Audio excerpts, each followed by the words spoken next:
साथियों नमस्कार, स्वागत करते हैं आपके अपने यूट्यूब चैनल ज्ञान गंगा पर। साथियों आज हम बिना किसी देरी के पढ़ाने वाले हैं बहुत प्रमुख भौतिक राशियाँ एवं उनके मात्रक। तो भौतिक राशियाँ क्या होती हैं और ये कितने प्रकार की होती हैं, इनको किस प्रकार से वर्गीकृत किया गया है, इसको संक्षेप में हम इस वीडियो में बताने वाले हैं। साथियों बेसिकली तो हम सबसे पहले जान लेते हैं कि भौतिक राशियाँ ही क्या होती हैं। तो वे भौतिक राशियाँ जिसको मापा और तौल सकते हैं, मतलब जिसको मापा या तौला जा सकता है, तो ऐसी भौतिक राशियाँ कहलाती हैं। वो सभी क्या कहलाती हैं? भौतिक राशियाँ। जैसे मीटर को किलोग्राम में ही माप सकते हैं, मीटर को लंबाई को किलोमीटर में माप सकते हैं, मीटर में माप सकते हैं। ये जो भी भौतिक राशियाँ बताई गई हैं, जो कि आगे हम डिस्कस करने वाले हैं, यह किलोग्राम को यानी कि द्रव्यमान को किलोग्राम में मापा जाता है। तो ये सभी राशियों की एक मात्रक जो है वो फिक्स किए गए हैं भौतिक की वजह से। तो ऐसी सभी राशियाँ, तो उनको भौतिक राशियों की श्रेणी में रखा जाता है। अच्छा, कौन सी भौतिक राशियाँ नहीं होती हैं? तो जिसको नापा तौला नहीं जा सकता है वो भौतिक राशियाँ नहीं होती हैं। तो किसको नहीं नाप सकते हैं? तो हम उन भौतिक राशियों को नहीं, जैसे सुख दुख, सुख कितना है, दुख कितना है किसी को, तो इसको हम नहीं नाप सकते। यानी कि जो भी फीलिंग्स हैं वो भौतिक राशियाँ नहीं होती हैं, इसको माप तौल नहीं सकते हैं। बेसिकली वो सभी राशियाँ जिसमें कुछ अपना द्रव्यमान होता है या जो भी उनमें, ठीक है, तो वो भौतिक राशियाँ कहलाती हैं। अब भौतिक राशियाँ को वर्गीकरण के लिए मुख्य रूप से एक तो मापन के आधार पर मापा जा सकता है और एक दिशा और परिमाण के आधार पर मापा जा सकता है। मापन के आधार पर मूल राशियाँ होती हैं, व्युत्पन्न राशियाँ होती हैं, पूरक राशियाँ होती हैं, इसके बारे में आगे डिस्कस करेंगे। और दूसरा होता है दिशा के आधार पर सदिश राशियाँ और अदिश राशियाँ होती हैं। चलिए आगे बढ़ते हैं। अब जाता है भौतिक राशियों, जो राशियों के दो वर्गों में बांटा हुआ क्या हो गया? अदिश राशि और सदिश राशि। अदिश राशि जिसमें केवल और केवल परिमाण की आवश्यकता होती है, क्या कहलाती हैं? भौतिक राशियाँ। सदिश राशियाँ कहलाती हैं जिसमें दिशा और परिमाण दोनों की। अच्छा, परिमाण से क्या मतलब है? मतलब संख्यात्मक मान, कोई भी संख्यात्मक मान जिसमें केवल और केवल संख्या का ध्यान रखा जाता है, दिशा का नहीं। मतलब उसमें प्लस और माइनस साइन से जिसमें दिशा का ध्यान रखा जाता है वो सदिश राशि। जिसमें यानी कि प्लस और माइनस का ध्यान रखा जाता है वो सदिश राशि। जिसमें नहीं रखा जाता है तो वो अदिश राशियाँ। ठीक है, तो देखते हैं इसमें प्लस और माइनस का क्या रोल होता है, आगे भी देखेंगे। और फिर आगे देख लेते हैं कि सदिश राशियाँ और जो इनके अन्य जो इसका क्या नाम है, मात्रक के आधार पर जो भौतिक राशियाँ होती हैं, एक तो मूल राशि है और एक व्युत्पन्न राशि है। मूल राशि क्या होती है? Fundamental units. तो किसी भी भौतिक राशि को व्यक्त करने के लिए प्रमुख मात्रक अन्य मात्रकों से स्वतंत्र होते हैं। मतलब जो स्वतंत्र रूप से अपनी राशि को डिनोट करते हैं वो सभी राशियाँ मूल राशियाँ कहलाती हैं और उनके मात्रक व्युत्पन्न मात्रक कहलाते हैं। जैसे लंबाई को मीटर में माप सकते हैं, ठीक है, और समय को सेकंड में माप सकते हैं। तो ये व्युत्पन्न राशि और ये इसका व्युत्पन्न मात्रक, मूल राशि और मूल मात्रक। व्युत्पन्न मात्रक क्या होता है? यानी कि डेराइव्ड यूनिट। तो ऐसी यूनिट जो दो या दो से अधिक मूल राशियों से मिलकर बनी होती है। जैसे चाल क्या हो गया? दूरी बटे समय, या इन्होंने कह दिया न्यूटन, यानी कि, ठीक है, तो ये दूरी से मिलकर बना है, समय से मिलकर बना है। अब इसमें लिखा है न्यूटन, तो यानी कि बल किससे बना है? क्या मतलब बल क्या होता है? बल होता है m इंटू ए माँ, ठीक है, द्रव्यमान इंटू त्वरण। तो द्रव्यमान और किससे मिलकर बना है? त्वरण तो अपने आप में क्या राशि है? व्युत्पन्न राशि। द्रव्यमान से मिलकर बना है और त्वरण होता है मीटर प्रति सेकेंड स्क्वायर। त्वरण खुद एक मीटर से मतलब दूरी से मिलकर बना है और समय से मिलकर बना है, तो ये तो खुद व्युत्पन्न राशि है। जो तो ये तीन प्रकार की ये मूल राशियों से मिलकर बना है न्यूटन। ठीक है, तो ये पास्कल, जूल, ये सभी क्या हैं, व्युत्पन्न राशियाँ। ठीक है, उसके आगे देख लेते हैं हम कि प्रमुख राशियाँ एवं उनके मात्रक। देखो, अब इनको व्यक्त करने के लिए फिजिक्स में एक पद्धति का निर्माण किया गया है, जिससे अलग अलग राशियों की अलग अलग पद्धति निर्धारण से हमको उसमें नापने में सहायता मिलती है। जैसे किसी भी भौतिक राशि की जो भी यूनिट होती है, उसको हम जान सकते हैं कि ये जो राशि है उसका मात्रक कौन सी पद्धति का है। तो बेसिकली वैसे मूल रूप से तीन प्रकार की जो मात्रक होते हैं वो डिसाइड किए गए। तीन प्रकार की राशियाँ होती हैं, लंबाई होता है, द्रव्यमान होता है, समय होता है, जो कि हम व्यवहारिक जीवन में यूज़ करते हैं इनका। यही तीन राशियाँ होती हैं और इनके आधार पर तीन पद्धतियाँ निर्धारित की गई हैं। एक तो है CGS पद्धति, MKS पद्धति और FPS पद्धति। CGS पद्धति बेसिकली क्या होता है कि जिसमें लंबाई को सेंटीमीटर में, देखो लंबाई को सेंटीमीटर में, द्रव्यमान को ग्राम में और समय को सेकंड में मापा जाता है, वो क्या कहलाती है, CGS पद्धति। अब दूसरा है MKS पद्धति। MKS पद्धति में किसी भी लंबाई को मीटर में, द्रव्यमान को किलोग्राम में और समय को सेकंड में मापा जाता है, तो वो कहलाती है MKS पद्धति। तीसरा है FPS पद्धति। FPS नाम से ही किसी भी भौतिक राशि पद्धति को पहचान सकते हैं कि ये जो मात्रक है, ये जो राशि है, इसका मात्रक किस पद्धति से लिया गया है। ठीक है, तो FPS पद्धति में जो लंबाई को है फुट में, द्रव्यमान को पाउंड में और समय को सेकंड में।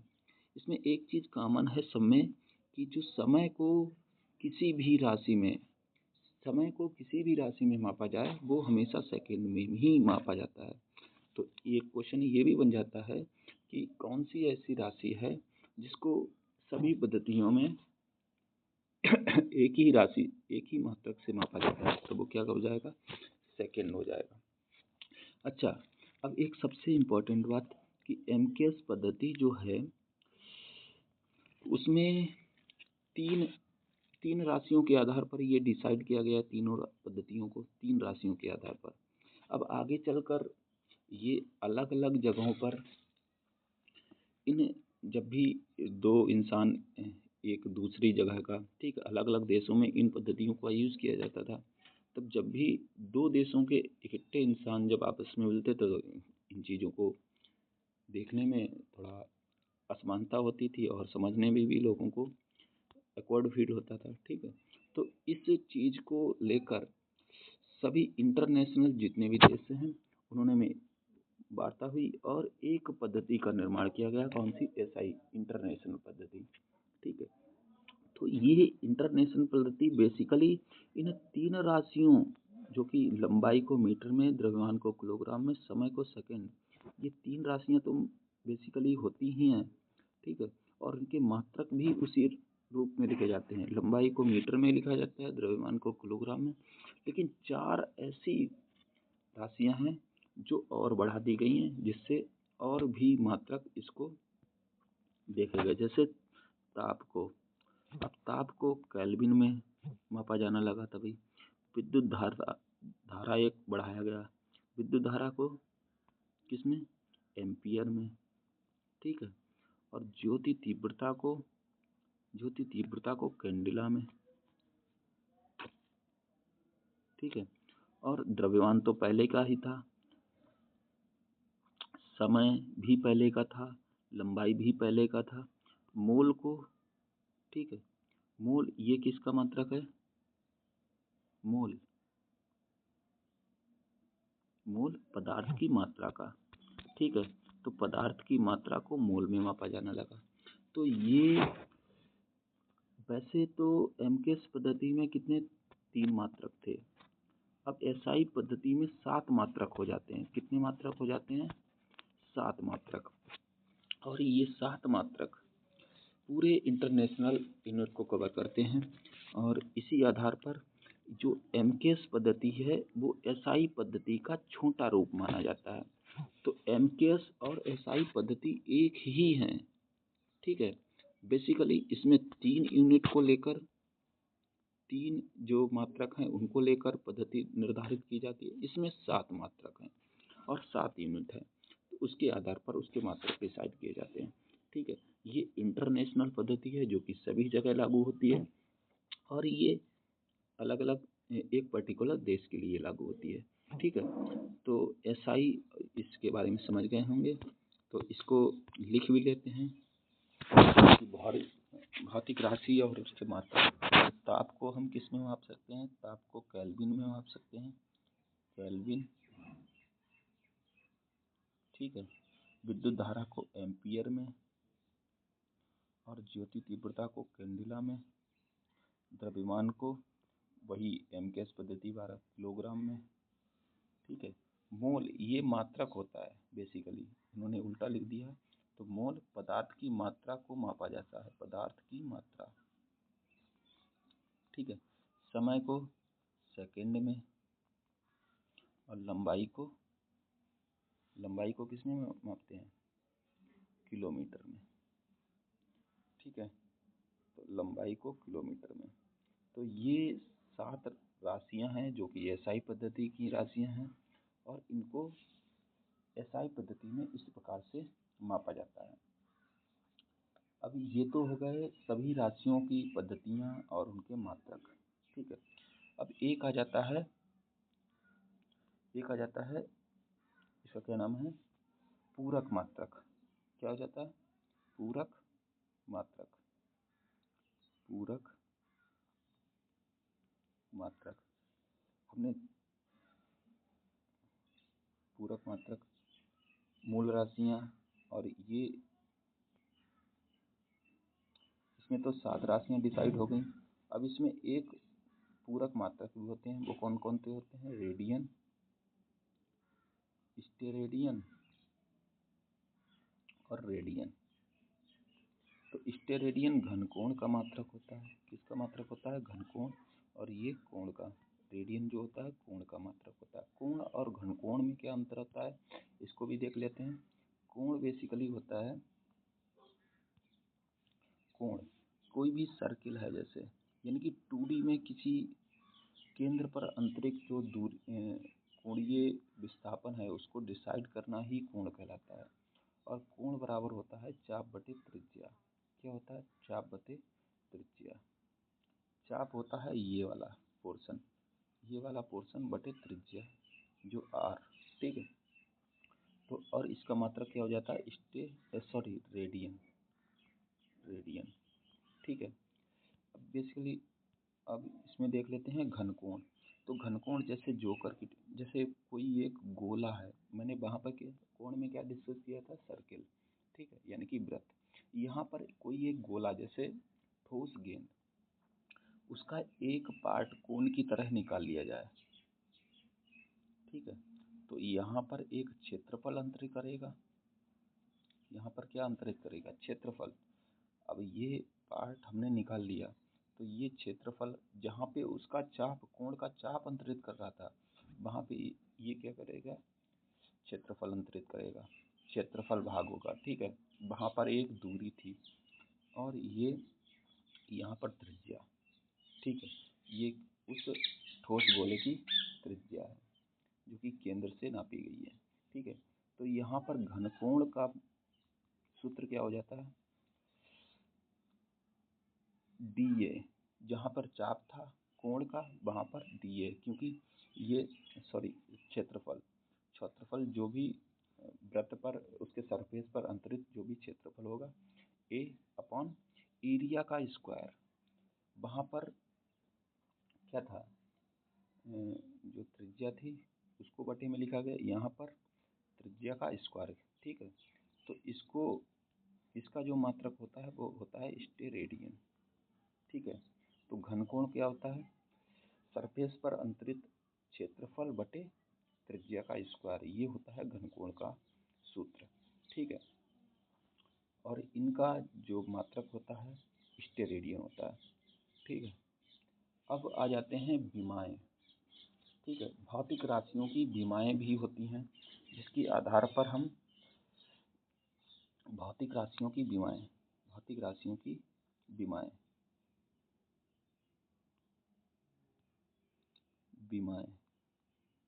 यानी कि डायमेंशंस।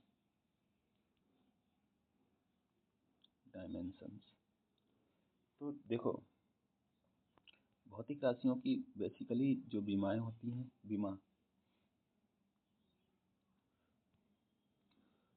ताप को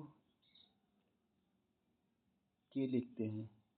ठीक है, या टी भी लिख सकते हैं, टी, या थीटा भी लिख सकते हैं। विद्युत धारा को एम्पियर लिखते हैं, या ए भी लिख सकते हैं विमा के रूप में, और इसको एक ब्रैकेट में लिखा जाता है। किसी भी विमा को बड़ा ब्रैकेट में लिखा जाता है। ज्योति तीव्रता को CD से भी लिख सकते हैं। इसको कैपिटल एम अक्षर में बेसिकली लिखा जाता है, लेकिन ज्योति तीव्रता को CD लिखते हैं। लिख सकते नहीं, द्रव्यमान को एम से लिखा जाता है। विमा जब लिखेंगे इसको मोल स्मॉल एम से लिखा जाता है। ठीक है, क्योंकि द्रव्यमान को जब कैपिटल एम से लिखा जाता है तो इसको स्मॉल एम से लिखते हैं, या मोल भी लिख सकते हैं। समय को कैपिटल टी से और लंबाई को एल से लिखा जाता है। कोई भी लंबाई है उसको एल से डिनोट किया जाता है। तो इस आधार पर इन अक्षरों से किसी भी सूत्र की किसी भी मात्रक की विमाएं लिखी जा सकती हैं। तो एक एक करके हम सभी विमाओं को लिखेंगे। ठीक है, और इनके बारे में डिस्कस करेंगे। तो बेसिकली अच्छा, इन विमाओं का उपयोग क्या होता है? तो वैसे तो मैं जब भी विमाओं को लिखूंगा, फिर उसके बाद आपको खुद समझ आ जाएगा कि इनकी विमाओं का उपयोग क्या है। तो मैं इसके बारे में लास्ट में ही बताऊं तो सही रहेगा। ठीक है, तो वैसे देख लेते हैं कि एक एक करके सभी की विमाएं लिखना। ठीक है, सबसे पहले तो आ जाता है कि लंबाई, कोई भी सूत्र है उसकी विमाएं लिखना, कोई भी मात्रक है उसकी विमा लिखना। सबसे पहले तो देख लेते हैं कि लंबाई की विमा क्या होती है। लंबाई की तो ये तो एल बता ही दी है, और इसको एक बड़े ब्रैकेट में। तो लंबाई की विमा क्या होती है, ये हो जाएगी। दूरी की विमा, तो दूरी भी तो एक लंबाई है, इसकी भी विमा एल ही हो जाएगी। ठीक है, विस्थापन, तो विस्थापन भी लंबाई ही होती है, विस्थापन को भी हम दूरी ही कहते हैं, तो दूरी की विमा एल हो जाएगी। ठीक है, समय की विमा क्या हो जाएगी, समय को भी टी कहते हैं। तो समय का विमा मैंने बताया था टी, तो इसको ऐसे लिख देंगे। ठीक है, अब आते हैं व्युत्पन्न राशियाँ, कोई आधार पर किसी की विमा निर्धारित करना। जैसे क्षेत्रफल क्या होता है, लंबाई गुणा चौड़ाई। तो लंबाई एक प्रकार की लेंथ है, और चौड़ाई भी एक प्रकार की क्या है, लेंथ है। तो एल स्क्वायर इसकी विमा हो जाएगी क्षेत्रफल की।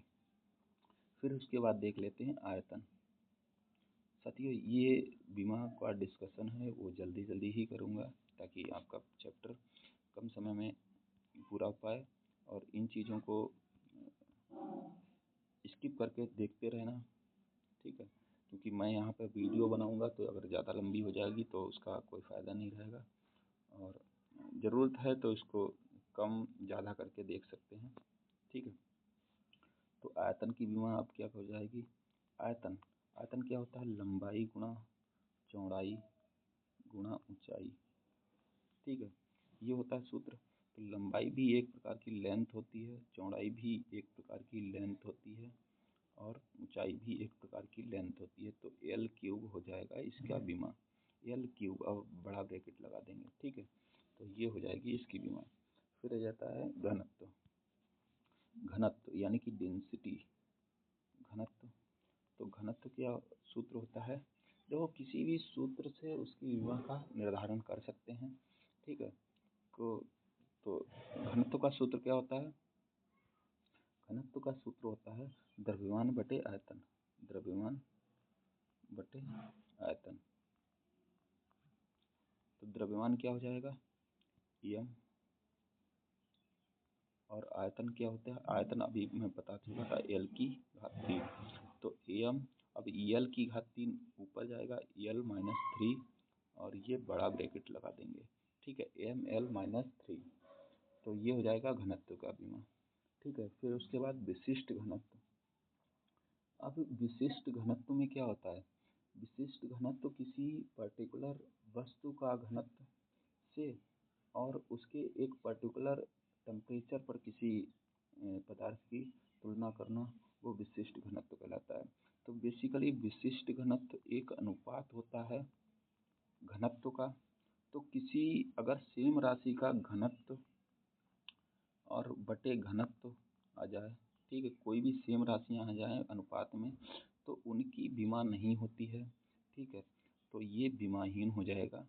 विमाहीन जिसमें किसी एक विशेष राशि की तुलना ही की जाए, तो वो क्या कहलाता है? वो विमाहीन होती है, उसका कोई बीमा नहीं होता है, ठीक है। और चाल बेसिकली वेग होता है, वेग चाल की बीमा होती है। चाल या वेग देखो, चाल की बीमा यानी कि दूरी बटे समय, या वेग हम कह सकते हैं। वेग क्या हो जाएगा? विस्थापन बटे समय। तो दूरी क्या हो जाता है?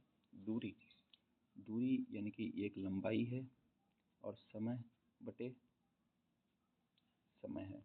तो समय को ऊपर ले जाएंगे तो क्या हो जाएगा? LT इनवर्स, ठीक है। तो LT इनवर्स साल की विमा हो जाएगी या वेग की विमा हो जाएगी, ठीक है। उसके बाद आता है वेग प्रवणता। अच्छा, वेग प्रवणता,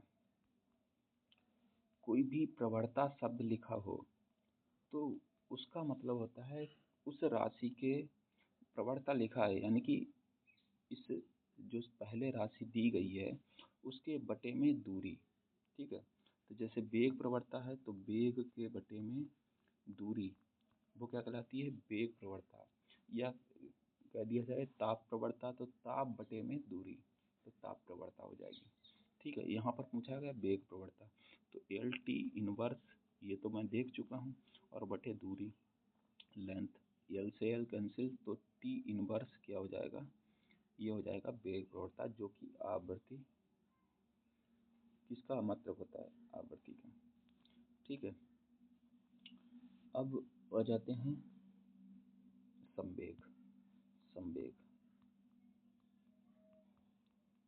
तो ऐसे ही अगर सभी प्रकार के सूत्र अगर आपको याद हैं, जैसे संवेग क्या होता है? द्रव्यमान इंटू वेग, तो द्रव्यमान m और इंटू LT इनवर्स, तो ये हो जाएगा MLT इनवर्स, ठीक है। ये हो जाएगा MLT इनवर्स। ऐसे ही सभी प्रकार की जो भी भौतिक राशियां हैं उनके बीमाएं लिखी जा सकती हैं, ठीक है। गुरुत्वाकर्षण नियतांक, तो जो इम्पोर्टेंट बीमाएं हैं वो आपको गृह कार्य में दिए गए हैं, ठीक है, होमवर्क है आपका। श्यानता गुणांक जिसका सूत्र क्या है? जैसे श्यान बल क्या होता है? किसी की विस्कोसिटी, किसी भी पदार्थ की विस्कोसिटी, ठीक है। तो ये श्यानता गुणांक हो जाएगा। श्यान बल बराबर होता है श्यानता गुणांक और वेग प्रवणता गुणा वेग प्रवणता इंटू क्षेत्रफल। तो यहाँ से श्यानता गुणांक क्या हो जाता है? श्यानता गुणांक श्यान बल, ठीक है, श्यान बल बटे वेग प्रवणता इंटू क्षेत्रफल, ठीक है। तो ये हो जाएगा श्यानता गुणांक। तो श्यानता गुणांक की बीमा लिख के लाएंगे, ठीक है। बाकी और भी जो इम्पोर्टेंट बीमा है, गुप्त ऊष्मा और विशिष्ट ऊष्मा, ठीक है, बोल्ट्जमैन कांस्टेंट, ये इन सभी की ये इम्पोर्टेंट बीमाएं हो जाती हैं, और इनको गृह कार्य में प्रत्येक 11th की किताब में इसका पूरा वो दिया गया है टेबल। तो उस हिसाब से विध सूत्र इसको डिस्कस अपने आप से करें और इसको याद करें, ठीक है। क्योंकि कुछ चीज़ें जैसे बल की विमा और कार्य की विमा ये मुझे याद हो जाएं यही बेहतर होता है, क्योंकि इनका यूज इन भौतिक राशियों में होता है। जैसे कार्य की विमा क्या हो जाती है, कार्य की विमा, कार्य क्या होता है, बल इंटू विस्थापन, ठीक है। तो M L T inverse M L T minus two into विस्थापन, तो विस्थापन ये हो जाएगा। तो M L two T minus two, ये विमाएँ याद होनी चाहिए। जो कार्य है, बल है, ठीक है, वेग है, इन चीज़ों की विमाएँ याद होनी चाहिए हमें। अब इनके आ जाते हैं उपयोग पर। विमाओं का उपयोग क्या होता है, विमाओं का उपयोग। तो पहला तो उपयोग होता है किसी समीकरण के विमीय संतुलन का परीक्षण करना। कोई भी सूत्र सही है या गलत है, ठीक है, तो यानी कि सूत्र की सत्यता की जांच, सूत्र की सत्यता की जांच। कोई सूत्र सही है या गलत है इसकी जांच करना, सबसे पहले तो इसका उपयोग ये हो जाता है। दूसरा उपयोग होता है एक पद्धति के मात्रक को दूसरी पद्धति में बदलना, मात्रक को दूसरी पद्धति में बदलना, ठीक है। तीसरा इसका यूज हो जाएगा कि जो भी इसका है, किसी विमीय विधि से हम किसी सूत्र का निर्माण करना भी इसका एक उपयोग है, और ये सबसे अच्छा उपयोग है। मैंने कह दिया कि कोई भौतिक राशि, एक अज्ञात भौतिक राशि है जो कि लंबाई और त्वरण पर निर्धारित उस पर डिपेंड करती है, तो उस अज्ञात राशि का यल और जी से संबंध क्या होगा, तो इसको हम डिसाइड कर सकते हैं विमा के आधार पर। तो पहला उपयोग मैंने बताया था कि किसी समीकरण की सत्यता की जांच करना, सत्यता की जांच। जैसे एक सूत्र होता है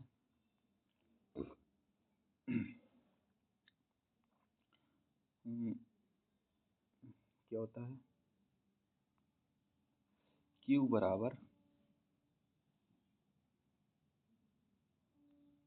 सूत्र कोई भी सूत्र एक बता दो, हाँ, काइनेटिक एनर्जी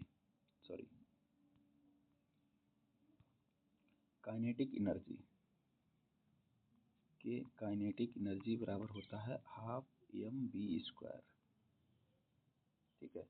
अब काइनेटिक एनर्जी, कोई भी एनर्जी है वो कार्य के बराबर होती है, कार्य यानी कि mlt-2, इसका ये विमा होता है हाफ m, जो कि ये अगर बराबर आ गई तो समझो ये सूत्र सही है वरना गलत है। अब यहाँ पर ये मात्रक का कोई रोल नहीं होता है, तो इसको हटा दिया जाता है, ठीक है। केवल विमाओं के आधार पर इस सूत्र को पहचान सकते हैं कि सही है गलत है। विमाओं में यही एक कमी है कि इसमें जो है जो कांस्टेंट होता है उसका निर्धारण नहीं किया जा सकता है, वो प्रयोगशाला में इसका निर्धारण किया गया होता है, ठीक है। द्रव्यमान m हो गया, m, और वेग क्या क्या होता है, वेग होता है lt इनवर्स वेग होता है।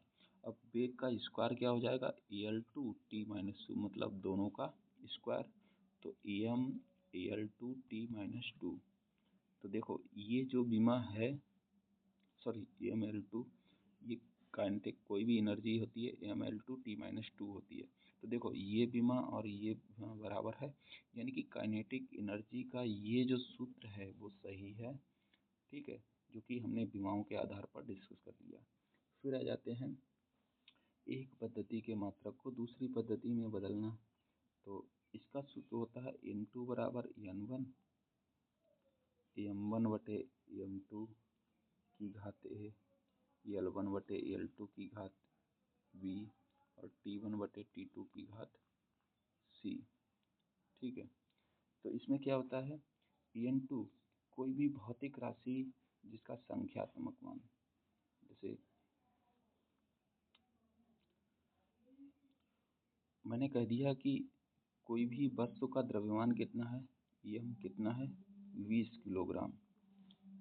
ठीक है, और तो उसमें दूसरी पद्धति में उसका द्रव्यमान कितना होगा, CGS पद्धति में। ये तो MKS पद्धति में हो गया। CGS पद्धति में क्या हो जाएगा, 2 और 20 को 1000 से गुणा करेंगे तो ये ग्राम हो जाएगा। तो यहाँ पर N1 क्या हो गया, N1 हो गया 20 और N2 हो गया 20,000। ठीक है, तो यहाँ पर 20,000 बराबर लिख देंगे और N1 2 20। ठीक है, M1 L1 L2 और ये बेसिकली उसमें बदलकर और मात्रक को काट देंगे, तभी इससे क्या हो जाता है, एक पद्धति मात्रक से दूसरी पद्धति में निर्धारण हो जाता है। ठीक है, जैसे मैंने कह दिया, तो M द्रव्यमान को 40 किलोग्राम है। ठीक है, तो 40 किलोग्राम, इसमें केवल द्रव्यमान का मात्रक दिया गया है। सूत्र में तीनों राशियों का, अगर तीनों राशियाँ आ जाएँ तो तीनों राशियों को निकाल सकते हैं। अब यहाँ पर 40 किलोग्राम को हम किस में, ग्राम में बदलने वाले हैं। तो देखो 1000 ग्राम बटे ग्राम, ग्राम से ग्राम कैंसिल, क्योंकि यहाँ पर कौन सा मात्रक दिया गया है, यहाँ पर केवल और केवल द्रव्यमान। तो M1 बटे M2, M2 क्या है, जिसमें बदलना है उसको M2 मान लेते हैं, तो ग्राम में बदलना है और इसको ग्राम में बदल लेंगे। ठीक है, तो ग्राम से ग्राम कट गया, 40,000। ठीक है, ये हो जाएगा M। तो एक पद्धति के मात्रकों से हमने, ये MKS पद्धति का मात्रक था, इसको हमने किस में बदल दिया, इसको हमने बदल दिया CGS पद्धति में। ठीक है, तो एक पद्धति के मात्रक को दूसरी पद्धति में बदला जा सकता है। तीसरा आ जाता है, तीसरा है किसी भी भौतिक राशि, किसी भी अज्ञात भौतिक राशि के सूत्र का निर्धारण करना। ठीक है, तो सूत्र का निर्धारण इससे हम कर सकते हैं।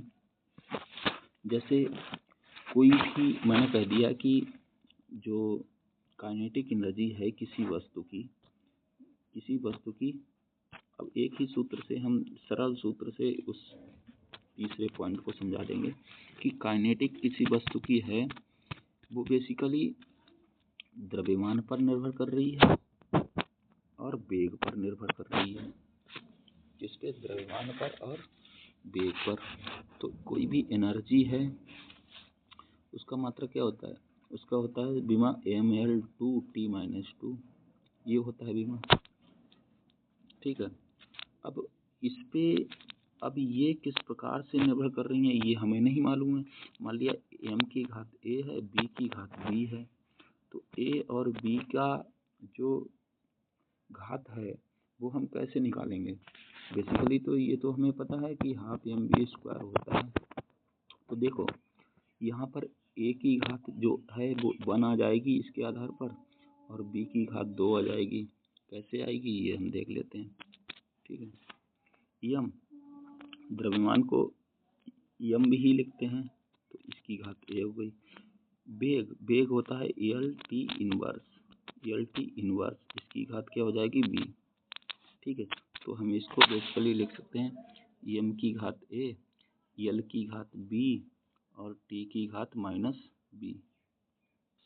ठीक है, अब यहाँ से इसकी तुलना कर लेंगे। M बराबर कितना आ जाएगा 1, L की घात कितनी आ जाएगी B बराबर 2 और T की घात कितनी आ जाएगी T बराबर -2, T बराबर -2।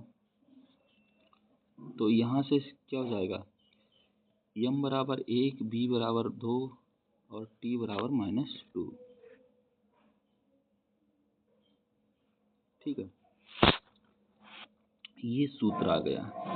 अब ये सूत्र आ गया,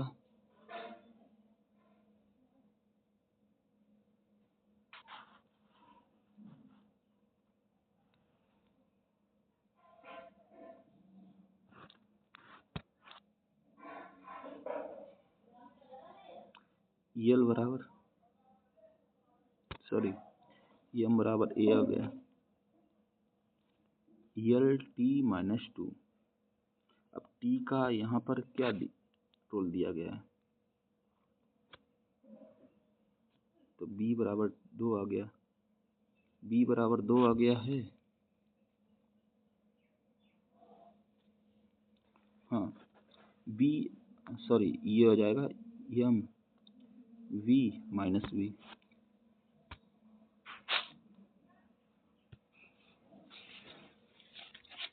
यहाँ पर इसको डिस्कस करना है, जैसे बल जो एनर्जी है वो एम की ए घात और एल की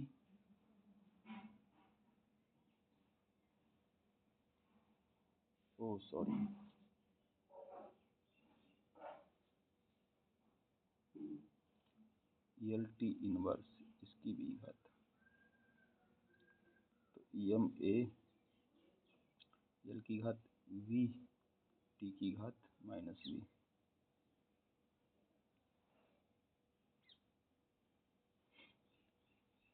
ठीक है, और ये हो जाएगा M L two T minus 2। A बराबर 1 आ गया, वी बराबर क्या है,